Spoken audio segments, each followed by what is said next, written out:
The season hasn't yet concluded for West Ham. It hasn't quite happened because, of course, we've got our European finals to look forward to. However, we still, myself and Riley, did feel that we wanted to do our awards this week. Want to get it done. The Premier League season is done, and to be honest with you, a couple of our awards are special moments as well, and best game. And let's be honest, if the final goes the way we want it to, that's just going to clean up that. So we kind of want to just take it away from that. The final is something special on its own, and hopefully we'll be celebrating that. But Riley, mate, it's time for these awards after what has been a bloody long season, and really one that, I don't know about you, I'm quite glad to see the back of, to be honest. Yeah, I mean, don't get me wrong, mate. There've been some special players this season, some special moments, but on a whole, it's definitely a season to forget for West Ham fans. Hopefully, I feel like this will be the calm before the storm. You know, we've had a season to settle in of players like Paqueta, for instance, who have taken their time to get to grips with the Premier League. Obviously, a big sort of transition with Mark Noble leaving the club. Declan Rice's future up in the air last summer as it is this summer. So I feel like this season, maybe we just write off and we just say, look, that was our little practice season. And it just means we're going to go into next season stronger and hopefully at the right end of the table. But I'm suited and booted. I'm ready for the West Ham Way Player of the Season awards. Let's get straight into it, mate. I like it. I like the effort here, mate. You pulled out all the stops. Yeah, some of us have made an effort. I probably should have briefed you before the video to say I was going to get a little bit pressed up because you just rocked up just from your last meeting. But someone had to make an effort, didn't they? Absolutely. I'll tell you what I'm going to do. I'm going to give my first award out, what I think it is anyway, and then while you're doing your bit, I'm going to go and sort myself out. I will literally take me 2 seconds, all right? Because I can't be up on the podium here looking like an absolute twat. So it's going to be like in those pantomime shows, a little quick change off stage. Yeah. Like Lady Gaga throughout the evening. You're just going to see me keep changing. I like it. I love it. Do you know what I mean? Right. So first award, mate, goes to goalkeeper. But for me, Fabianski has to be, only because he's played the most games, and I actually think he's had a good season overall for Fabianski, a pretty decent season, considering most people wanted him to be number 2 goalkeeper after Ariola's appointment. So for me, mate, it had to be Fabianski. What about yourself? Yeah, I'm going Fabianski as well, mate. So I did think this was going to be Ariola's breakthrough season, but it wasn't, and I don't know if it will be next season either, to be fair. And with Fabianski having to fight for his place in the team, don't be wrong, he's had his moments. He's had his moments where I think he probably could have improved. And obviously, my moment might reflect that as well. But I think all in all, he's a reliable goalkeeper, isn't he? You know what you're getting with Fabianski, and he's sorry, I'm just getting thrown off track here by Mr. Mark Carlo with he's actually got a better change of quite a few this evening. Yeah. Oh, honestly, but yeah, I think for me it's got to be Fabianski. Probably at risk of losing his place early in the year, and he's definitely cemented himself as our best goalkeeper, I think, this year. But I do still feel like there's more to see with Areola, and he has had his moments in his cup competitions, hasn't he? Yeah, he has had his moments. Look, I'm not sold on him 100%, but I think it's harsh not to be, because he hasn't really had enough opportunity to play to show that he can be our number 1 goalkeeper. However, the West Ham way, we did break today the news that this summer that he's likely to see the switch, that he's now going to be regarded as our number 1 goalkeeper, because Fabianski has signed an extension, a 1-year extension, but I think it was just triggered automatically from appearances. But my understanding is that the club are going to switch it round, they're going to be looking to anyway. The decision hasn't been made until after pre-season, but it looks like Areola will be from next season being our number 1 goalkeeper. So, and that's right. I think that's the right time. I think Fabianski's at that age now. I think it's right. We want to see a young goalkeeper coming through. As I say, I'm not 100% sold on Areola yet. I think the proof will be in the pudding next season. We can debate that next season, when he's done half a season in Premier League football, we'll see where we are. But I'm certainly not disappointed by it. So yeah, Fabianski this season, Areola obviously second. Defender, mate. Defender, go on. I'll let you go first for your defender. Well, I mean, we've had quite a few defensive performances, but I think Aguerd has come into the side and he's just been another level. He's been that centre back we all wanted him to be, and I do think it's kind of controversial because obviously he only came in towards the second half of the season, but I would argue that's our better half of the season. He started playing better towards the end of the season, and I think partly the reason to do with that is Aguerd. I actually think he could be a future captain. I love his passion. I think his tackling is brilliant. His recovery runs, his speed is so good, and also at times I think he's Declan Rice. He'll make a run from centre back, and I think Declan Rice is on the ball. It's similar builds as well, to be honest. But I love how good he is on the ball. I love his passing. I think he's been our defender. I mean, small shout for Tilo Kehrer because I think he's had a very up and down season, but having been put centre back, right back, whatever, he's done a good job there. And obviously Vlad as well has come in and done a bit better. But no, for me, mate, it's got to be a Geds. I assume you've gone for the same. No, I haven't actually. And I tell you what, you haven't even mentioned the defender I'm going for. Now, look, I actually got to admit, I was close to saying a Gerd. Really, I get that it's his first season, and I do think he's shown that he could be a very, very big player for West Ham, as you say, not only in his defensive qualities, but he seems to have that kind of aura about him that he could be a future captain. He also, like you say, he's carrying the ball the other day. I've seen it a few times now. You think he's got a real bit of quality about him as well on the ball. However, I do think he's prone to errors. That's the only thing I'm a little bit concerned with Vergerd at the moment. He's made some really big mistakes and he seems to be repeating them, which worries me a little bit. Like he's kind of done the same mistake a few times now, and he doesn't seem to be quite learning from it. And dare I say, and I know this is going to sound horrible and a bit harsh on him, is that if you remember his injury in pre-season was down to him making a mistake. He gave the ball away and tried to recover, then injured his ankle, and then it was like he was out for God knows how many months. So it's like it's the only thing that winds me up with him. But I would say that there's a big shout for him to be a Defender of the Year. My one actually is Kurt Zouma. I think he's been really good this season. And considering the fact he's been injured quite a fair bit, and then what I love about him is that he gets injured. He's one of those players, he just comes back and he just slots straight back into the side. He starts straight away and looks like he's been playing without any issues whatsoever. And I find it quite amazing. And his recovery rates from injuries are bizarre as well. I mean, that was it. What was the game? Was it Bournemouth when he came off injured? I think from right, it might have been. No, it's Palace, wasn't it? The recent one. Yeah, he came off, didn't he? Was it Bournemouth? I think it might have been. I can't remember what game it was. I remember it being Palace, and he came off injured. And then they said, "Oh, he's going to be out for months. He won't come back to at least half the end of the season." And then he just appeared.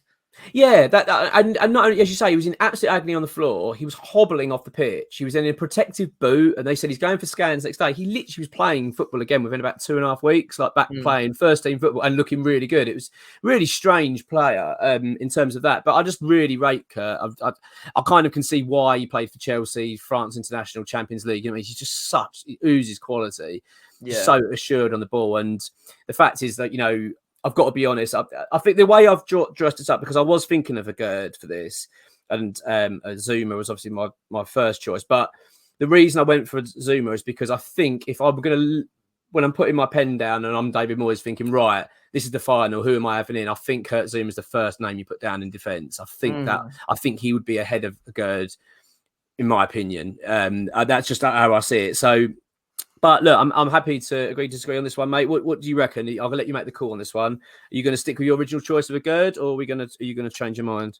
Well, it's our first debate, Mark. But I think, to be honest with you, the fact that Gerd has only played half the season and Kurt has played the majority of the season, we'll give it to Kurt Zouma. I think a little shout out to the Ogfather as well, who's come in at times when he's been needed. He's been brilliant this season as well. But not quite at their defensive levels, but we'll give it to Big KZ, considering he's played the majority of the games this season.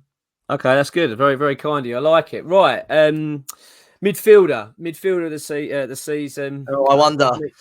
Difficult one, eh? I mean, I know it sounds the old cliche, mate, but it has to go to Declan. I mean, he's just absolutely astonishingly brilliant again this season, and he can't put a foot wrong, really. He just gets better and better, and it's really strange. Even when he has a kind of bad game, which is, let's be honest, doesn't really exist for him, but when he's not his best, it's still like probably one of the best players on the pitch. It's astonishing how good he is. I mean, I watched him obviously against Leicester, and he's just brilliant. One way he carries the ball and just deals with things, he just oozes class, and there's no, there's a reason why every club wants him at the moment, and the £100 million being bandied around all over the place by everyone in the world. So it has to be Declan. There's just no way around it. Brilliant player. I mean, the issue with Deck, mate, is he just gets better every season. I mean, his first season when he came in, obviously Pellegrini came off the bench for his first appearance.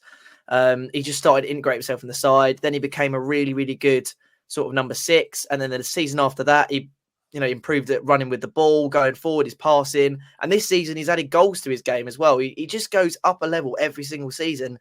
And it's just incredible. And for a guy who literally has played for England, 4 competitions. His injury record is sublime as well. I think he's been injured maybe like once, and that was on England duty as well, I'm pretty sure, if I'm not mistaken. Yeah, it was. Yeah, He right. doesn't get injured. He's a workhorse. He's a captain. He's a presence around the dressing room.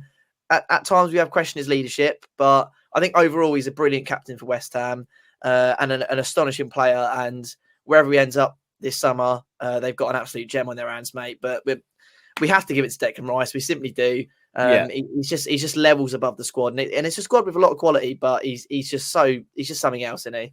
Yeah, stunning player, and yeah, very proud of him, and it's great to see him do so well. And it's going to be a heartbreaker when we have to say goodbye to him. And who knows, maybe we don't have to this summer. Let's just hope that there's some way around. We're still holding on, are we? Yeah, I mean, but it's unlikely. I think as well. I mean, don't get me wrong. A part of me does feel like if it was kind of like semi-interest from, say, just Arsenal and a couple of others, I think, or maybe, it wasn't too concrete, or there was just maybe 1 or 2 clubs going for him, but they're not sure. I think West Ham would happily go, do you know what, we'll let you go for 60 next summer. We'll lose 30 million. We'll keep you for another year. But the fact is, I think there's just so much interest now. It's, we're talking about Bayern Munich, Man City, Man United, Liverpool, Arsenal, Newcastle. I mean, and there's going to be more, I think, coming to the mix as well. I wouldn't be surprised if Real Madrid or someone throws their hat in the ring. I really don't. So it's kind of like when you start seeing that, you just think it's inevitable. West Ham are going to have to just accept a bid.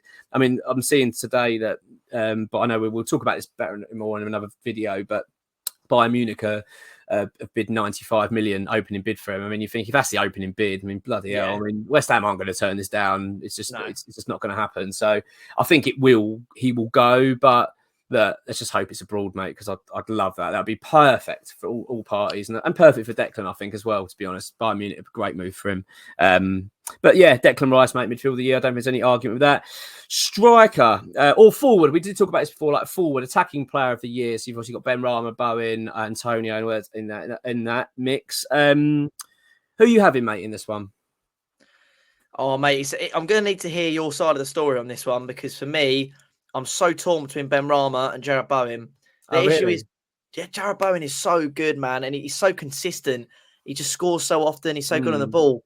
But the way Ben Rama has transformed himself into this side this season, I think it's been brilliant. I mean, for him to get in over Fornals is incredible anyway, because 1, Fornals is an incredible player, and 2, we all know David Moyes has like zero trust in Ben Rama, to the point where I think he would happily play Fornals, but he's been forced to play Ben Rama.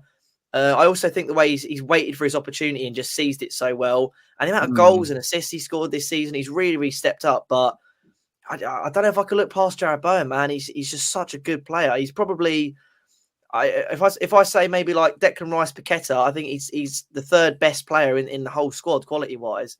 He's so good. But if we're talking about season performance, I don't know. I'm going to need to hear your side of the story on this one, mate. Yeah, I mean, I've got to say, mate, Jarrod Bowen, I mean, I really rate him. As you say, he works so hard for the team. I don't think I've ever seen him not putting a shift. He works his socks off, and he gets stuck into challenges. He's happy to take a kick, and he just doesn't bother him. I mean, how many times you've seen him get absolutely clattered, and then you just see him in absolute agony on the floor. Then he gets up, rubs his shins, dusts himself off like a tough bloke, and just carries on. Like, there's no stopping him. I really like Bowen, and I think he's scored a few important goals this season as well. I mean, obviously Arsenal being the one that really sticks out. But Ben Rama, yeah, I really am impressed with him. He's definitely stepped up this season. Annoying though at times. He does still annoy me a lot. Like, he's just not consistent. That's the only thing it does me with Ben Rama. Is like you watch him some games and you think, wow, what a player we've got in our hands. He's torn them to shreds. And you watch the next game, he can't put a cross in. Do you know what I mean? Like, he can't do anything right. He just looks. It can be so frustrating. It's the only thing that probably puts me off Ben Rama, just the fact that he just lacks that consistency. And I know that Bowen did have a dip in form after the World Cup snub, which I think was a little bit understandable, but I think it clearly got to him a little bit. But he has worked hard and got back into that level again. And you do think an England call is probably not miles away from him now. I think if he starts the season well next season and bags a few goals, I think he'll be straight back in that squad. Another player I do want to mention, though, I mean, for me, out of the debate, mate, it's Bowen. Okay, so that's my answer for that one. But I do want to make a mention for Antonio, because I think sometimes we forget about how much important Antonio is to us. I mean, you consider the fact that when this season started, he was second choice striker, was behind Scamacca. And it clearly hurt him. Don't get me wrong. He was one that's saying quite publicly, I want some support. I need competition, blah, blah, blah. So I'm not going to feel too much sympathy for him. But I am really impressed with the fact that he's now a few times in his West Ham career where you thought he's on his way out. He's coming to an end here at West Ham, and I was quite certain of it in January. He might be going. I mean, he kind of publicly said it that he wasn't sure where he was going to be. And the fact is, Skamaka's then got injured. We then signed Danny Ings, and you're then thinking, oh, he's pretty much third choice striker now, Antonio. And let's be honest, he's forced his way back into the side. And now, let's be honest, his name's written on that team sheet for the final. He's way ahead of Danny Ings, as far as I'm concerned. And I've got to be honest, even if Skamaka was fit, I think he's ahead of him as well. He works so hard. When he's on form, Antonio, he's a monster to deal with. And you consider as well how long he's been at the club. I think he's one of the oldest ones now. I think 2015 he joined. So he took him, 8 years? And that, and considering he's been a right back, he's been a winger, he's been everywhere around the pitch, and he's just worked. So I just think, and he's our top Premier League goal scorer. I think we really, you do forget sometimes how important he is to us, and it's really impressive how he's turned his career back round again at West Ham. Because let's be honest, I can't see us selling him this summer. I just don't see how we can. He's too important to us. But I'm good. But to close this argument, absolutely, mate. I think you're right. I think Jared Bowen, he's the one. He's the one that wins it. But I think Ben Rama up close, and Antonio as well for me was very close as well to getting that. Yeah, I think to be fair, Antonio is an underrated part of the system. I just don't think he is consistent up in front of goal. Yeah, but honestly, he's very integral to the side. But I think for me, Jared Bowen probably has to go in there. But it's a shame for Benny to miss out because he has been really, really good. But who knows? Maybe he's up for another award. Maybe, you never know. Right, Academy Player of the Year. I'm going to have to go for Mbama. He's broke into the side. He's the latest Academy product to do that, and it actually you start getting the feeling that he's probably not miles away now from starting to be on the bench more often and being a bit of a Premier League player. I think he's got a bit of a taste for it now. Moyes clearly likes him. Moyes wouldn't be putting him on the pitch. Moyes, as we know, is quite particular about who he picks through for the academy. He doesn't just throw anyone forward. And to be fair, Moyes' credit, I know people will slag him off with certain things of the academy, and I myself do. I mean, even with the Leicester game, I'm thinking, where are the academy players really? These are our prime games to get them out. But you got to say, his record actually hasn't been too bad over the years, Moyes, of academy players. Not that bad. And I'm considering looking at some at Everton as well and other players he's brought through. So I just think I get the feeling that Mbama could be. We've seen quite a bit more of him next season. I do think that Moyes is going to start pushing him forward to get him more involved, especially in cup games and things. He'll be involved. But yeah, and you've got to look at his record as well under 18s this year. It's been phenomenal. So yeah, it has to be Mbama for me, mate. What about you? Yeah, it's a disappointing category, to be honest. Cause at the start of the season, I was thinking Ashby was going to make his move into the first team. Yeah, I was thinking maybe we'll see a little bit more of Elise, Baptiste. Maybe we'll get a couple of shouts in there. Obviously, you've seen Ollie Scholes as well play in Europe, and he was really impressive. But the only real name we can mention is Mbama, and I mean, deservedly so. I mean, he scores goals for fun, but so did Mipo Odebeku. So do so many people who come through at that level.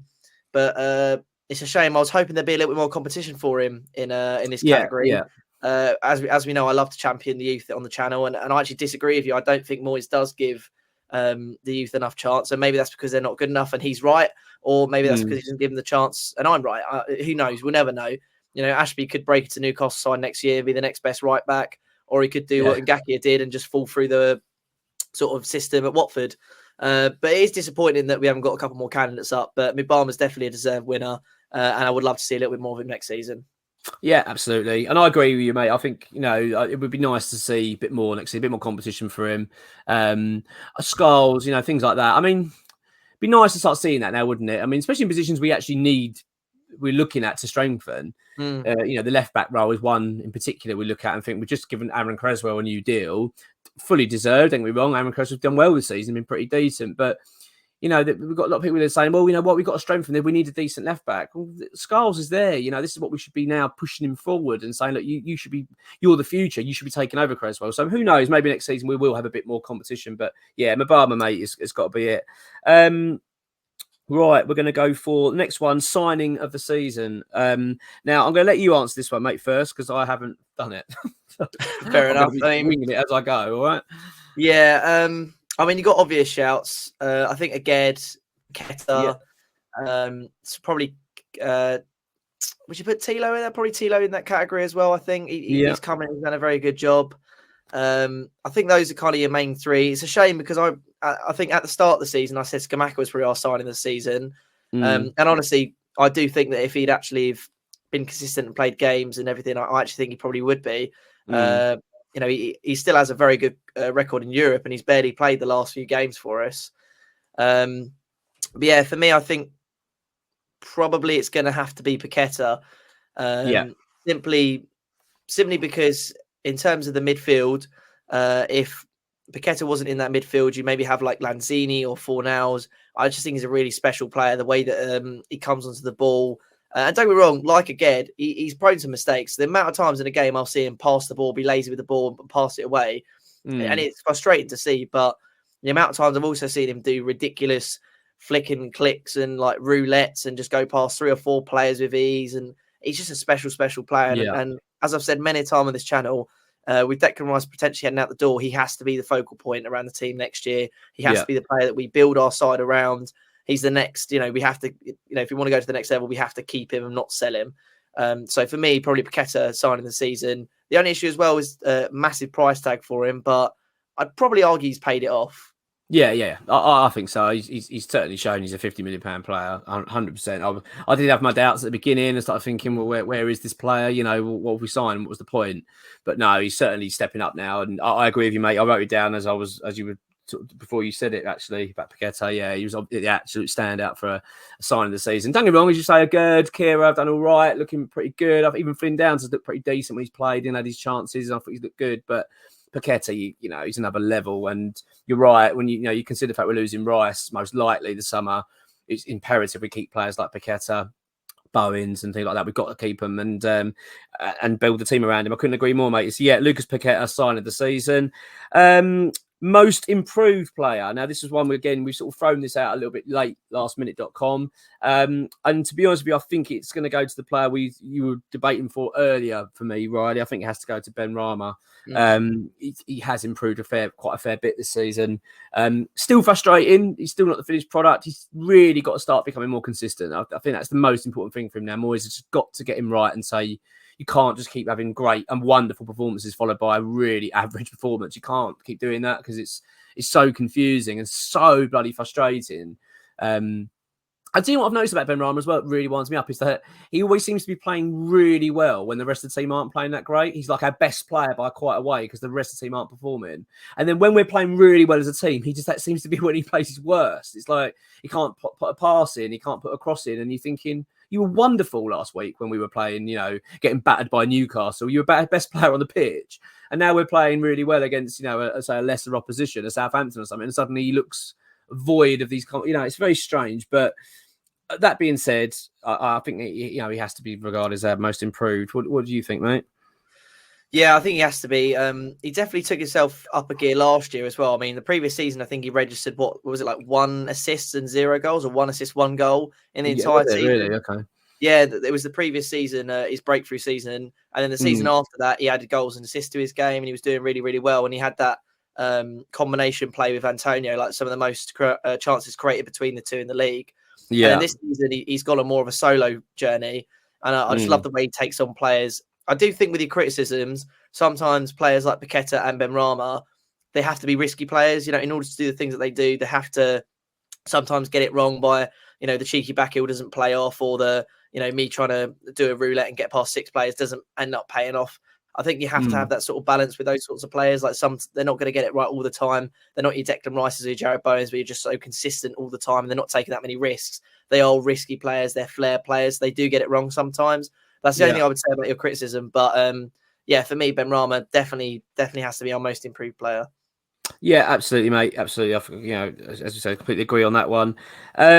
Right, special player of the season. Now, this one's more for someone that means something to the club and kind of a big moment player or whatever, or sort of sentimental value, whatever it is. For me, I'm going to give that to Manuel Lanzini, mate. I think it looks like his last season at the club. It looks highly likely he's going to go back to South America, I believe. I think there's some Spanish clubs interested, but what a player he's been for West Ham for me. I really special player and given us so many wonderful memories. It's really sad what's happened to his career, really, when you consider how good he was. I mean, my word, he was really.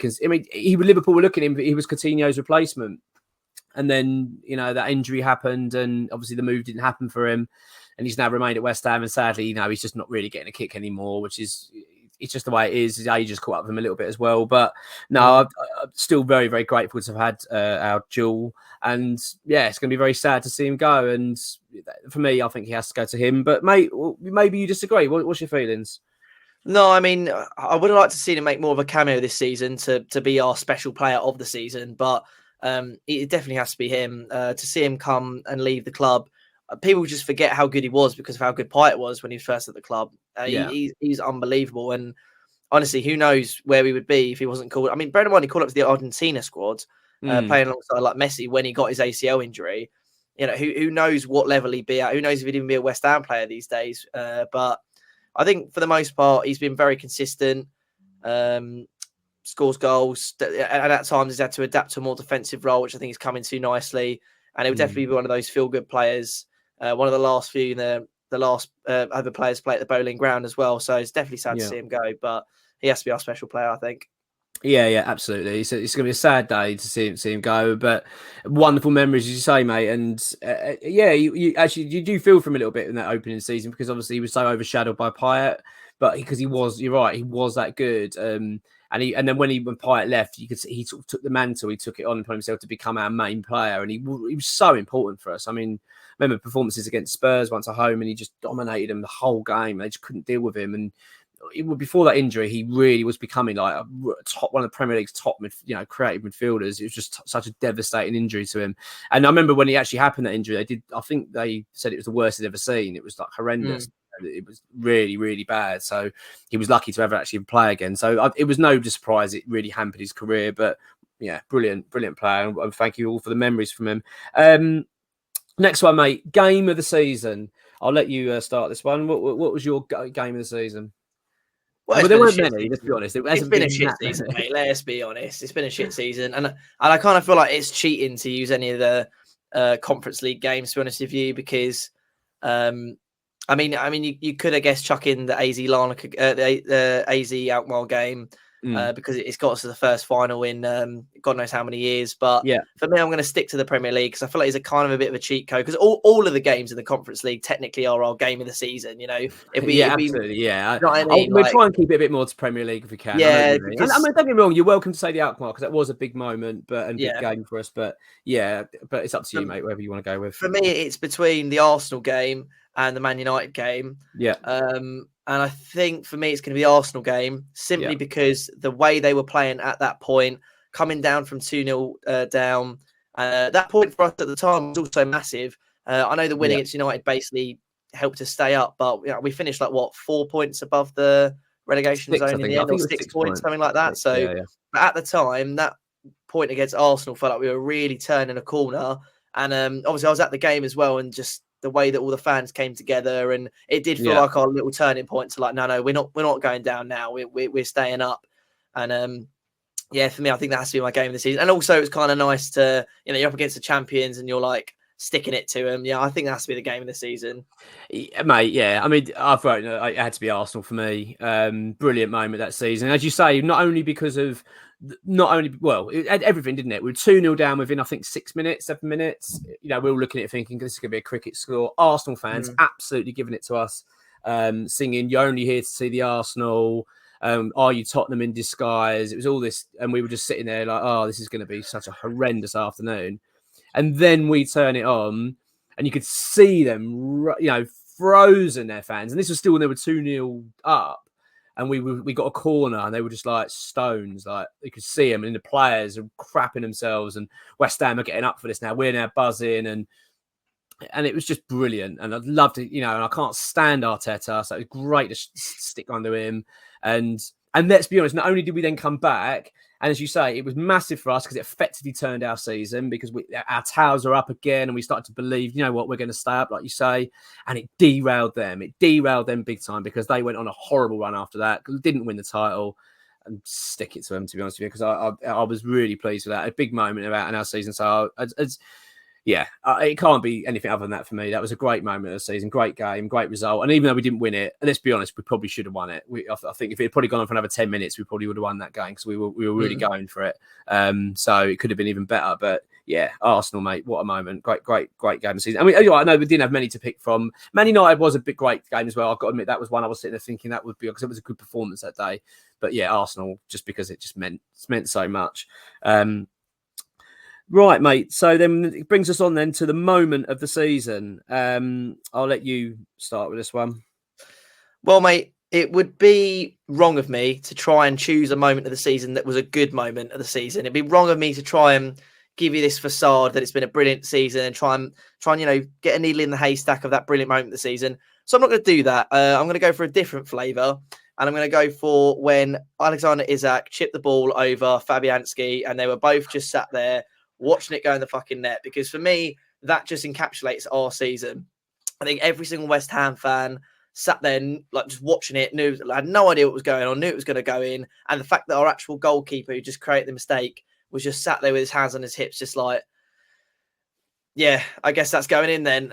I think that just summarises the shitter that has been this season. And for me, in a season that's been so bad, you can only pick a bad moment. So that's going to be my moment of the season. Well, I've not gone down that route. I to be honest with you, I don't really remember that game. It was horrible, and yeah, to be honest with you, that was the game when I walked away from that thinking we're going to go down. I really think we could go down now. Like, we just looked like a relegated team. We played so badly, and Newcastle just walked through us. Really, it was a simple game for them, and horrible day that. And that was my general work. That was the first moment when I went. Well, not my first moment, because I've always been worried before, you know, on the channel, but. That was a moment when I genuinely thought, oh my God, I think we're going to go down now. Like, this is not good. I couldn't see where we're going to get any points from. So yeah, I didn't like that one. My moment, mate, I think it has to be Fornals' goal in the semi-final, obviously sending us to the final. And what I loved about it as well was because the timing of the goal as well. Like, not only was it brilliantly well taken, he nutmegged in, ran through on goal, and he tucked it away, but it was like we were in the final. That, you know what I mean? There was no chance they were coming back. The game was done. West Ham had won.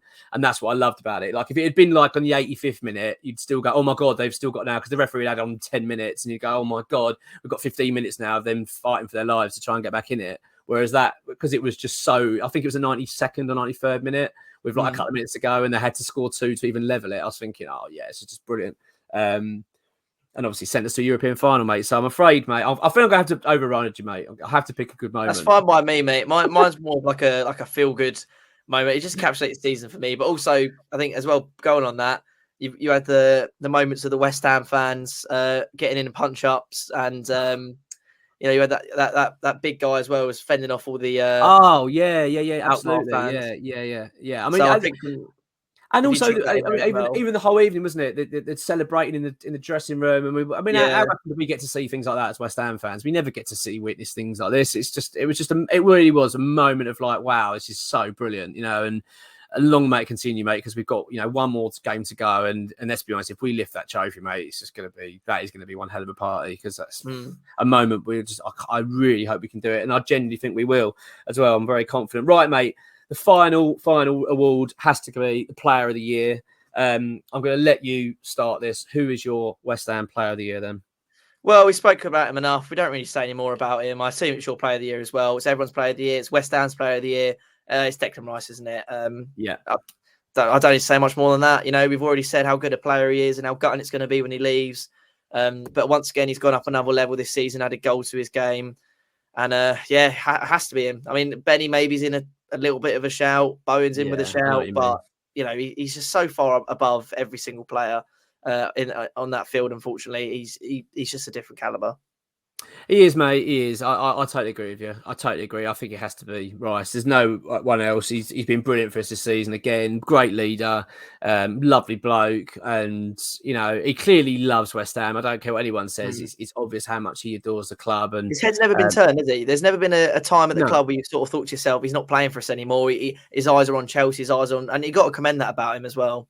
Oh yeah, absolutely. And I mean, obviously, we'd all love Declan to stay, and there still is a chance. Who knows? Maybe if he lifts the trophy, he might change his mind and think that I'll do a bit longer. I don't think that will happen. I generally, I think he's got his heart set now on a big club. He wants to go and win Champions Leagues and things, and But look, let's make no mistake, mate. I mean, I was reading something today about Declan, and someone, I can't remember who it was, it might have been in Sky Sports or something, and said about, you know, the timing of all this speculation isn't going to help Declan because he's going to, you know, West Ham will be hoping it doesn't distract him. Absolute rubbish. This will not distract Declan Rice. Declan Rice will be 100% focused on that final and lifting that trophy.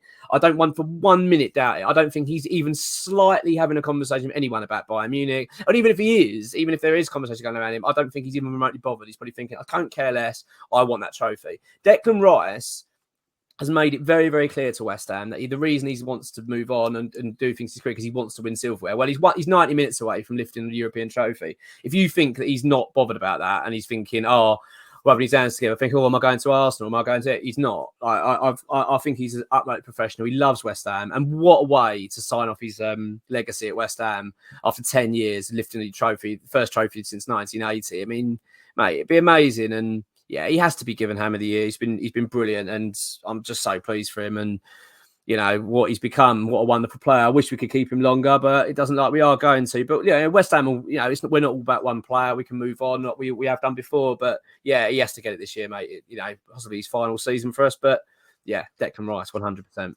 Yeah, well, I think that just wraps up the end of season awards. I guess you guys, as you always will, are going to put yours in the comments. It'll be interesting to see what other shouts are. I think we've covered most of the rogue shouts we should be getting for this, so I don't think there'll be too many different ones. Not too many death threats in the comments. I don't expect. But well, you're going to get stick for your moment of the season. I think that's where the deal.